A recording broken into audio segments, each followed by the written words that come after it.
বার্সেলোনার লা লিগায় ছন্দে ফেরার রাতটা ছিল মহা উৎসবের। ভ্যালেন্সিয়াকে একে একে ৬ গোল দিয়েছে হ্যান্সি ফ্লিকের দল। এদিন ম্যাচে ফুটবলারদের আগ্রাসী পারফরমেন্স ছিল চোখে পড়ার মতো। রবার্ট লেভানদস্কি, রাফিনিয়া ও ফেরমিন লোপেজ তিনজনই করেছেন ২টি করে গোল। তরুণ ফেরমিন লোপেজের গোলে ২৯ মিনিটে লিড নেয় বার্সেলোনা। ফেরান তোরেসের চমৎকার পাস থেকে নিখুঁত ফিনিশিংয়ে ভ্যালেন্সিয়ার গোলরক্ষক আগির রেজাবালাকে পরাস্ত করেন তিনি। দ্বিতীয়ার্ধে মাঠে নেমেই ব্যবধান বাড়ান রাফিনিয়া। এরপর দূরপাল্লার শটে ফের গোল করেন Lopez. Japan Bangladesh joint venture company JBS holdings limited. ৬৬তম মিনিটে রাফিনিয়া নিজের দ্বিতীয় গোল করলে বার্সার জয় এক প্রকার নিশ্চিত হয়ে যায়। কিন্তু তখনও বাকি লেভানদস্কি ম্যাজিক।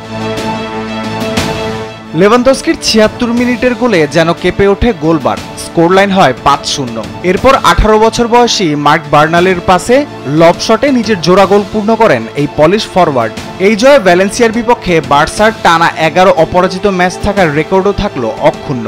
এমনকি ২১ শতকে এক ম্যাচে একসঙ্গে ৩ খেলোয়াড়ের জোড়া গোল করার এই নজিরও প্রথম। রাফিউল ইসলাম রাতুল, কালবেলা।